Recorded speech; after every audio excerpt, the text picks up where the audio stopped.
Bom dia, sejam bem-vindos a mais uma aula. Desculpem essa demora, tá? Me ligaram agora há pouco aí para resolver um problema e aí eu tive esse probleminha aí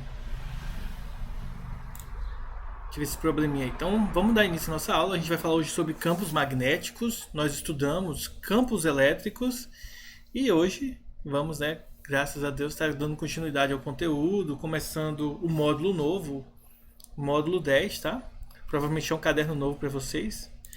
E, portanto, a gente vai ter algumas considerações em relação a esse conteúdo. É um conteúdo bem interessante, tá? É a base de toda a construção elétrica que nós temos hoje, tá? E aí, basicamente seria o seguinte: no capítulo 26 nós vamos estar estudando os fenômenos magnéticos, o campo magnético e suas linhas, a falar um pouco sobre a experiência de Ørsted, o magnetismo do ponto de vista microscópico, força magnética, motor elétrico, como funcionam aparelhos elétricos de medida, força magnética sobre uma carga elétrica em movimento. E no capítulo 27 nós vamos estudar a indução eletromagnética, que é o fluxo, as leis de Faraday e de Lenz, o cálculo da força eletromotriz induzida, como gerar eletricidade utilizando campos magnéticos, tá? O dínamo. Inclusive tem um filme bem interessante em relação ao dínamo, que é o menino que criou o vento, se não me engano. Tem na Netflix. Se vocês depois tiverem curiosidade, dá uma assistida nesse filme, que é bem interessante, tanto do ponto de vista social quanto do ponto de vista físico, tá? Ele usa um dínamo, que vai ser um dos assuntos que a gente vai estudar mais pra frente. E ele faz isso para criar eletricidade e ajudar a vila dele lá a melhorar a plantação, tá bom? E outras coisas a gente vai estar estudando no decorrer desse trimestre.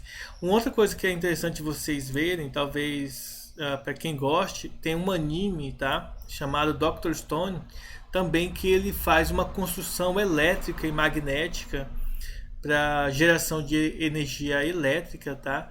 Que será bem interessante caso vocês queiram dar uma olhada. Eu esqueci quais são exatamente os episódios, mas a primeira temporada inteira que já tem disponível aí, por exemplo, no Crunchyroll, quem tem acesso. Quem não tem, tem uns piratão da vida aí. Vocês podem estar dando uma assistida nesse anime, que é bem interessante do ponto de vista físico, das construções físicas que esse anime trata, de uma evolução, tá? A partir do zero, de um conhecimento científico bem interessante. Então dá uma olhada lá, talvez seja algo bem legal de vocês estarem assistindo, tá bom? Eu vou fazer alguns recortes e algumas explicações, mostrar aqui para vocês, fazendo algumas explicações decorrente ao campo, né, magnético, tá bom? Então vamos lá, vamos dar início aqui. Vamos começar. Primeiro, vocês vão notar a partir da página 10 não, da página 9 da apostila, alguns fenômenos envolvendo o magnetismo, tá? Como a atração de objetos metálicos através de ímã. Vocês vão ver objetos que podem estar flutuando por causa daquela repulsão magnética. Vocês vão ver uma formação de linhas de ferro através do magnetismo e tal. Eu vou pular direto para a página 11, tá? A partir dos fenômenos magnéticos, para a gente estar discutindo um pouco sobre eles, tá bom? Deixa eu portar aqui. Vai cobrir aqui a nossa imagem, né? Então, deixa eu colocar ela desse outro lado aqui, que vai ser... Não vai cobrir aqui o título da aula, campo magnético, que é esse aqui, ó. Então, o primeiro ponto, nós analisarmos isso daqui. Eu não sei porque que tá bugando aqui. Então vamos lá. Então, o primeiro ponto é nós analisarmos os fenômenos magnéticos, tá? Primeiro, ó, o termo magnetismo, ele é usado para designar o estudo dos fenômenos relacionados com ímãs, tá? Se a gente estivesse estudando na sala de aula, a gente iria fazer, tá, experimentos com ímãs, mas como a gente tá com essa distância, vai ficar meio diferente, tá? Ela tem origem na região da Magnésia, uma província da Grécia, na qual certas rochas chamadas de magnetitas têm a propriedade de atrair substâncias como ferro ou níquel. Tais materiais são denominados substâncias ferromagnéticas. E aí, através desse ponto, a gente pode analisar que determinado ímã, a gente vai identificar ele com dois polos, tá? O polo sul e o polo norte, bem?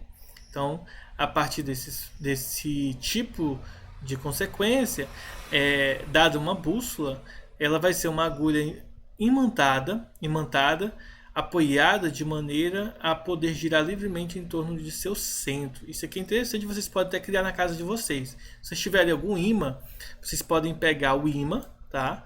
Esse ímã no formato de U aqui é bem raro da gente encontrar, tá bom? Geralmente você vai ter aquele ímã de geladeira. Então vocês podem pegar o ímã, esfregar numa agulha, se você tiver agulha em casa, claro. Pegar uma tampa de garrafa PET, por exemplo, e colocar a agulha sobre a tampa da garrafa PET e colocar isso numa bacia com água, tá? Mas não para que ela fique afundada, fique flutuando. Se você fizer isso, os polos imantados aqui da agulha, né? Vai ficar, um lado vai ser o norte, o outro vai ser o sul, e consequentemente a agulha vai apontar para o norte e sul da Terra, tá? Aí você cria uma bússola caseira aí na casa de vocês. É bem interessante de fazer, seria um dos experimentos que a gente iria fazer na sala de aula. Talvez eu peça para vocês fazerem aí na casa de vocês e me mandarem os vídeos igual a gente fez no trimestre passado, tá? Então o primeiro ponto aí a gente estudar são os fenômenos, tá? Os fenômenos magnéticos são aqueles que nós identificamos e qualificamos com o uso dos ímãs, tá? Isso já adiantando para vocês, tá? A bússola, ela uma ferramenta que a gente utiliza aí para identificar a posição na Terra. Eu vou mostrar outra imagem aqui para vocês, para a gente discutir um pouquinho também sobre ela, que é essa daqui, tá na mesma página aí, que é o seguinte, ó. Todo ímã possui dois polos que não podem ser separados, que é o polo norte e sul. Isso aqui vai entrar em conflito com uma das coisas que a gente vai estar estudando depois. Então, dado um ímã, por exemplo, desse tamanho aqui, que é o polo sul desse lado, norte desse lado, indiferente aqui qual lado é qual, né? Mas se você quebra esse ímã, por exemplo, dividir ele ao meio, você vai formar dois novos ímãs, tá? Que vão ter a posição sul e norte do mesmo modelo, tá? Então, você não consegue separar o norte do sul aqui, tá? Sempre vai existir. Ó, se formos quebrando o ímã ao meio, a nova metade continuará apresentando os dois polos. Esse é um fato. Esse fato sugere que até o átomo pode ser considerado um ímã. Que é isso que a gente vai ver depois, mais à frente. Deixando a bússola da figura anterior girar esta aqui, ó, essa bússola aqui, uma de suas extremidades aponta para o norte da Terra e a outra para o sul, tá? E aí, esse que aponta para o polo norte da Terra, nós chamamos de polo norte do ímã. E o que aponta para o sul, nós chamamos de polo sul. Para um ímã, temos que polos de mesmo tipo se repelem, polos de tipos diferentes se atraem. Isso não é um fenômeno novo, porque a gente estudou esse tipo de fenômeno de atração e repulsão com cargas elétricas, tá? Mas de certa forma uma não tem uma coisa não tem diretamente por enquanto a ver com a outra. Mas no futuro a gente vai entender como que funciona essa atração e essa repulsão entre os polos norte e sul e a relação com as cargas elétricas, né, com os fenômenos elétricos que a gente também já estudou lá no início do ano, tá? Próximo ponto é nós analisarmos o que nós chamamos de campo magnético e as suas linhas de indução. Então, nesse ponto aqui, a gente tem que analisar o seguinte: dado um ímã, tá? Que tem dois polos, sempre vai existir os dois polos, o positivo e o negativo. Ao redor desse ímã aqui, vai ser gerado o que nós chamamos de campo magnético. Para você sentir o campo magnético, você pode pegar dois ímãs, por exemplo, e colocar os dois polos iguais, tá? Aqueles polos que se repelem. Você tenta encostar um no outro, e você não vai conseguir encostar eles dessa forma. Para poder ele encostar, você vai ter que, digamos assim, eles vão ter que girar para o polo correspondente. E esse seria a única opção. Mas o que eu quero explicar para vocês é o seguinte: se vocês aproximam dois ímãs com polos iguais, quando vocês chegarem bem próximos ímãs um do outro, você vai começar a perceber uma força de repulsão. Essa força ela é gerada pela atuação do campo magnético dos dois ímãs, tá? Então, o campo magnético ele vai estar ao redor do ímã. Deixa eu fazer um recorte aqui da apostila, tá? Eu estou na página 12 para vocês verem. E aqui, esse que eu vou mostrar agora para vocês também é um experimento bem fácil de se fazer. A gente iria fazer na sala de aula também isso aqui, porque é só você pegar alguns materiais e levar na sala de aula, que é bem simples, tá? Esse primeiro aqui é sobre as linhas, né, o campo magnético ao redor do ímã, tá? Aqui foi utilizado um material chamado limalha de ferro, tá? O que é essa limalha de ferro? Você vai na serralheria, que os pessoal serram ferro, tá? E vai sempre nessa serraria você vai encontrar um pó de ferro. Se você pegar esse pó de ferro e espalhar sobre o ímã, ele vai gerar esse tipo de ondinhas aqui com o ferro, tá? Esse aqui ele não vai ficar se locomovendo, ele vai parar nesse formato bem bonitinho, assim como se fosse vários capítulos, né? Mas esse tipo de fenômeno aqui, ele é devido ao campo magnético que é criado pelo ímã na forma de barra, tá? Então ele tem aqui o polo norte e o polo sul. E aí a gente vai perceber o seguinte, que existem algumas linhas que vão se aproximando, no caso do ferro. Deixa eu aproximar aqui para a gente analisar desse outro lado aqui, ó. Tá? Então vai ter linhas que são geradas aqui, ó, sempre na direção de um polo para o outro polo, sempre saindo de um polo e apontando em direção ao outro polo. É como se ele fizesse essa ligação entre os polos, tá? Essa ligação de atração do polo positivo com o polo negativo. Polo positivo, desculpem, gente, não é o polo positivo negativo, é o polo norte e polo sul. Lembrando que negativo e positivo é lá em correntes elétricas, na atuação elétrica e não magnética por enquanto, tá? Pelo menos não por enquanto. Alguma dúvida até aí, pessoal? Tá tranquilo.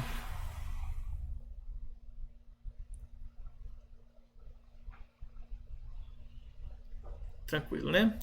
Então, a gente vai ter a indicação do seguinte.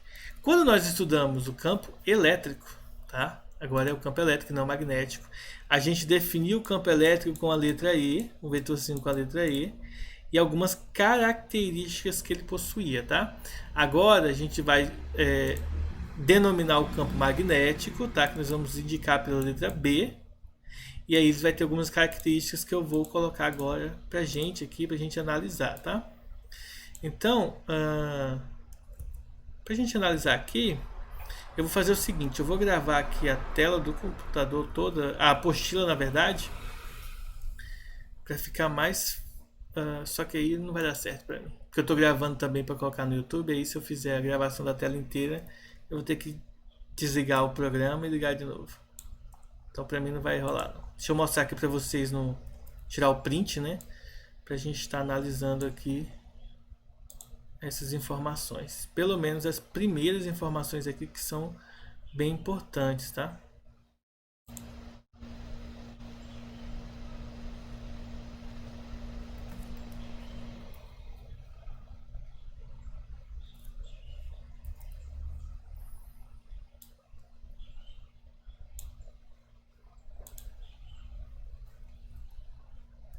Então vamos lá. Peguei todas aqui que eu preciso agora. Vai ser a primeira.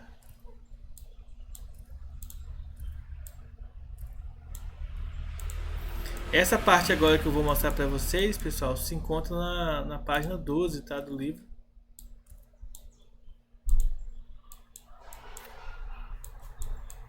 Deixa eu colocar aqui.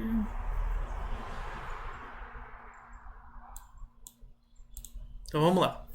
Então, analisando agora aqui, a gente vai ter algumas informações que são importantes. Primeiro, ó, esse vetor B que nós vamos indicar como sendo o vetor campo, o campo magnético, tá bom? Esse mesmo que está aparecendo aqui, ó, na figura, vocês podem encontrar aí na apostila de vocês também, na página 12. Ele tem as seguintes características. A primeira é a posição tangente assumida pela bússola de prova em cada ponto de uma linha de indução é indicada indica a direção do vetor indução magnética, que é esse carinha aqui, ó, tá?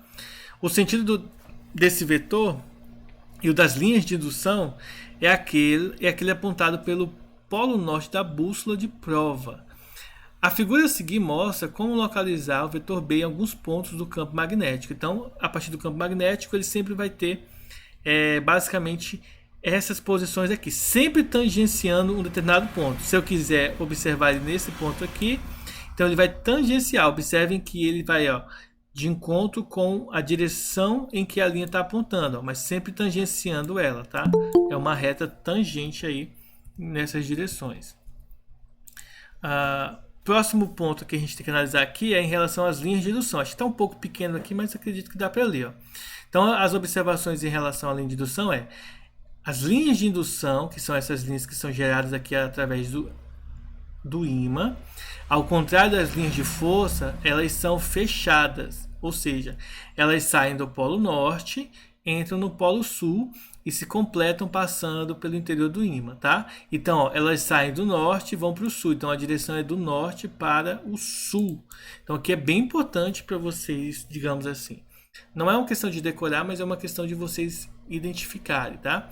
As linhas de campo, elas não eram fechadas, linhas de campo elétrico, tá? As linhas de força que nós estamos lá, elas não eram fechadas. Essas linhas que estão aqui, nós estamos analisando, elas fazem um fechamento, isto é, por exemplo, essa linha aqui, ó, ela se encontra com essa daqui. Claro que no desenho a gente não vai colocar as infinitas linhas que aparecem, mas elas são fechadas.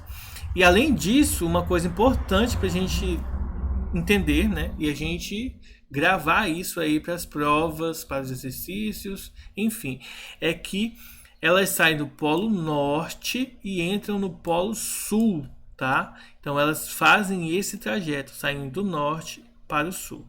Então ele diz aqui para a gente que essas linhas elas são fechadas, além disso, saem do norte para o sul, e isso é importante porque existem algumas interpretações de questões que caem no Enem ou em vestibulares, que não é necessário fazer um cálculo, mas analisar aí a direção ou o sentido, ou de onde está indo, de um ponto para o outro em relação aos polos norte e sul, que é só identificar aí a forma como é analisado.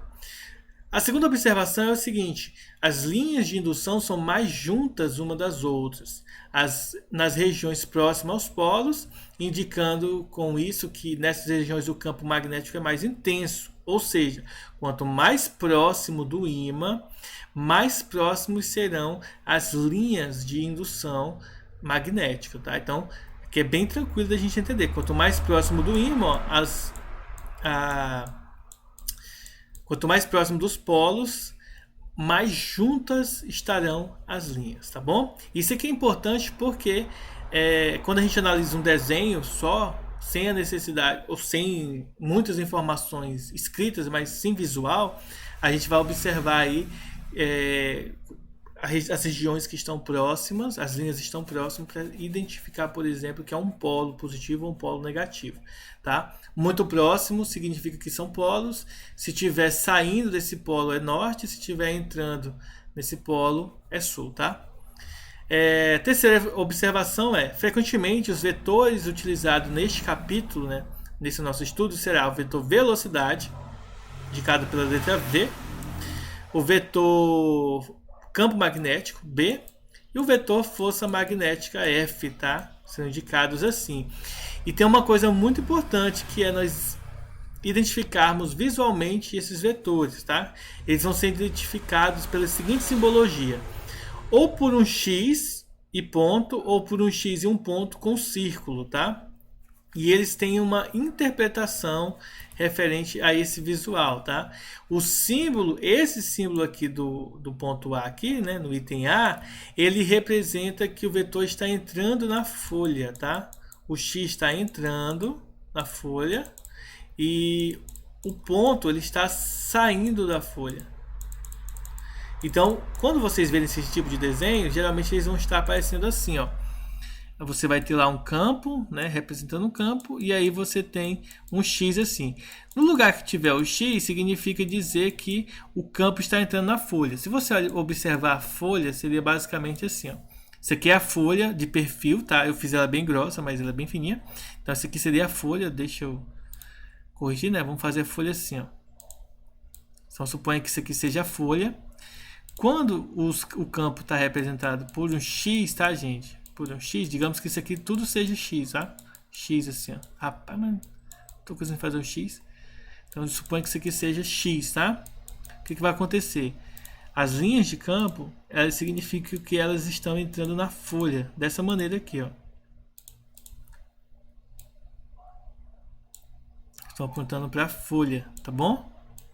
Se por acaso for o pontinho com a bolinha, então significa que está saindo da folha. Então, isso aqui é importante para a gente saber a direção ou o sentido da força magnética, do campo magnético ou ainda do vetor velocidade associado ao sistema, tá? A essa análise de exercício. Alguma dúvida até agora, pessoal?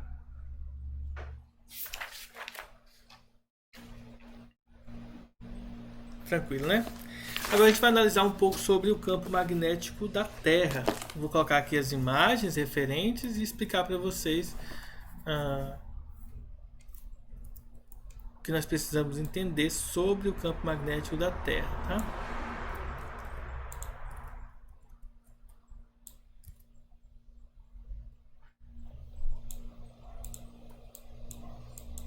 Então,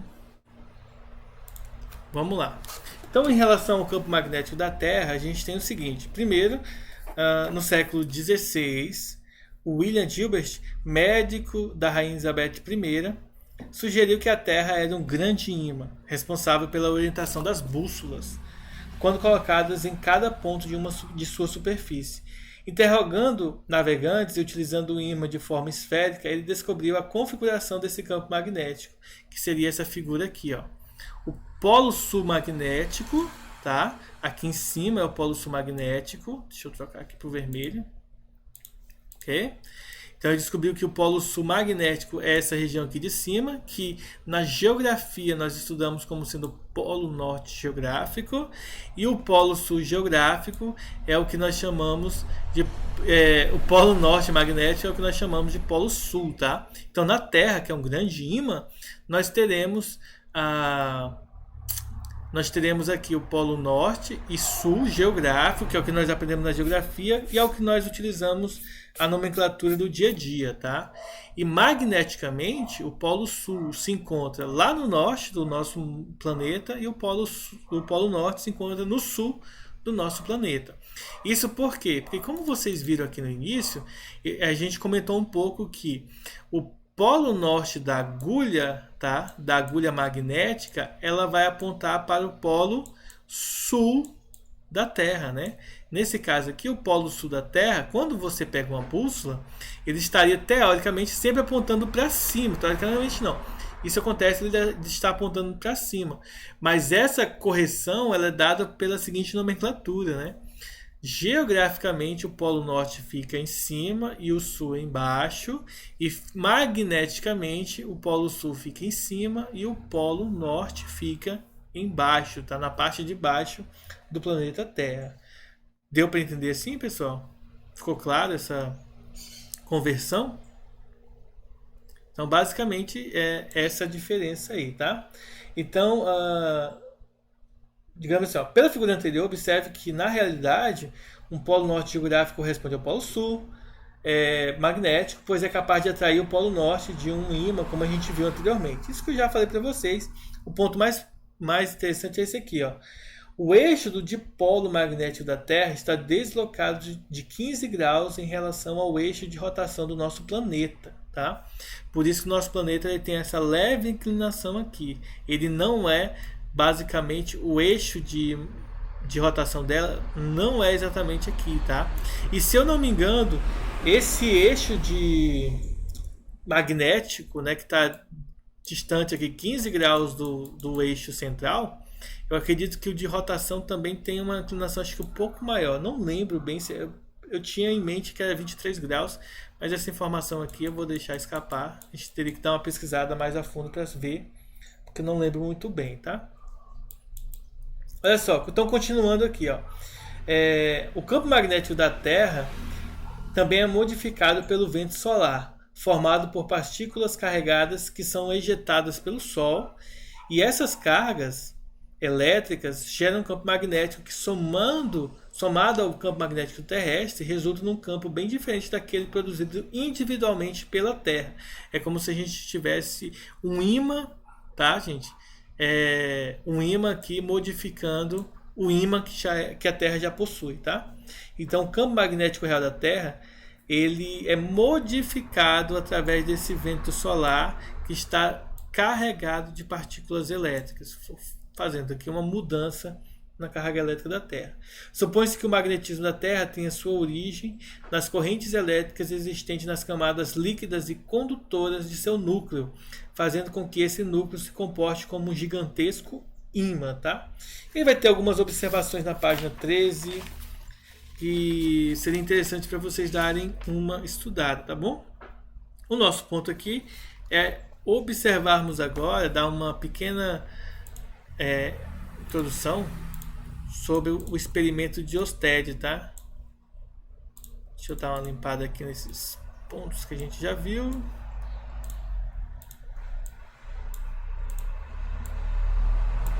E vamos lá.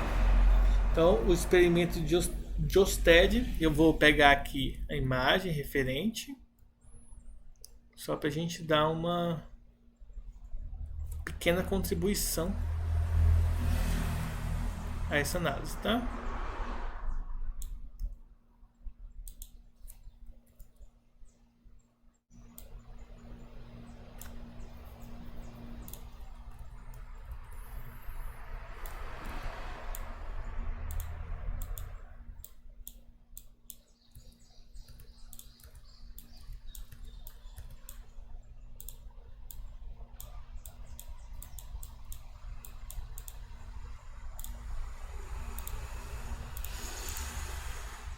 Então, a experiência de Ørsted, ela se dá com a seguinte configuração. A gente tem um circuito elétrico, tá?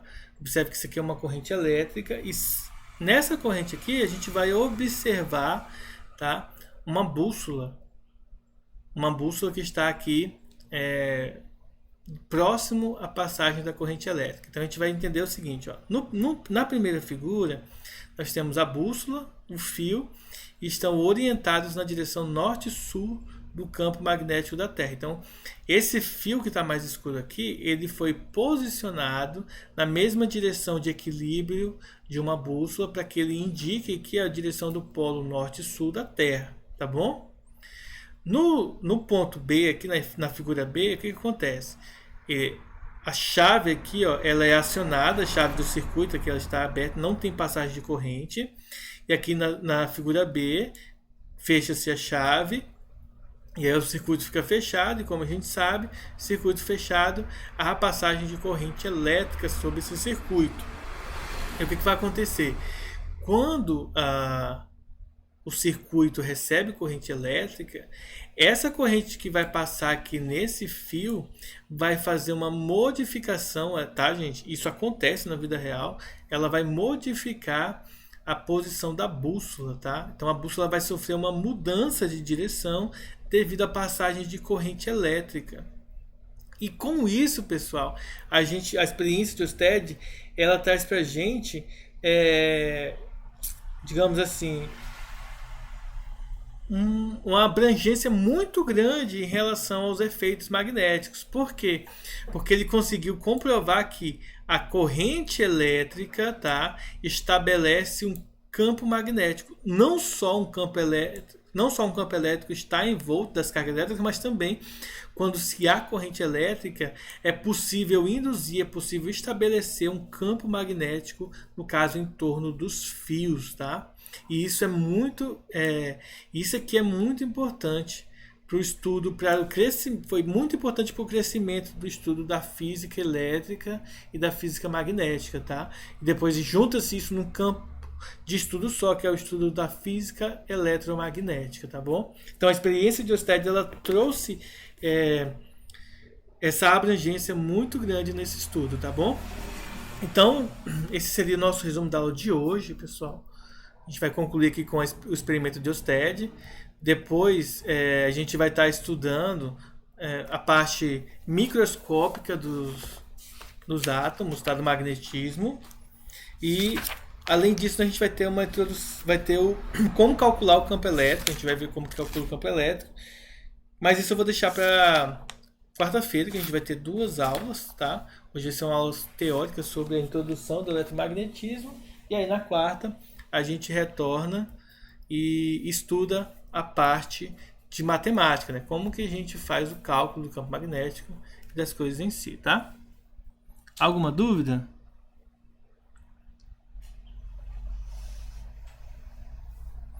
Pessoal, desculpem, tá? Eu não ouvi ninguém falando. Por exemplo, acho que a Ana Paula tá com o microfone aí desmutado, mas não dá de ouvir, tá? Agora que eu tô olhando no chat aqui, tem um monte de coisa. Deixa eu ver aqui qual que era a pergunta mesmo aqui que tá falando que tem no Stod. Stod é um site aí que vocês têm que fazer um cadastro para poder utilizar o material deles lá, não é?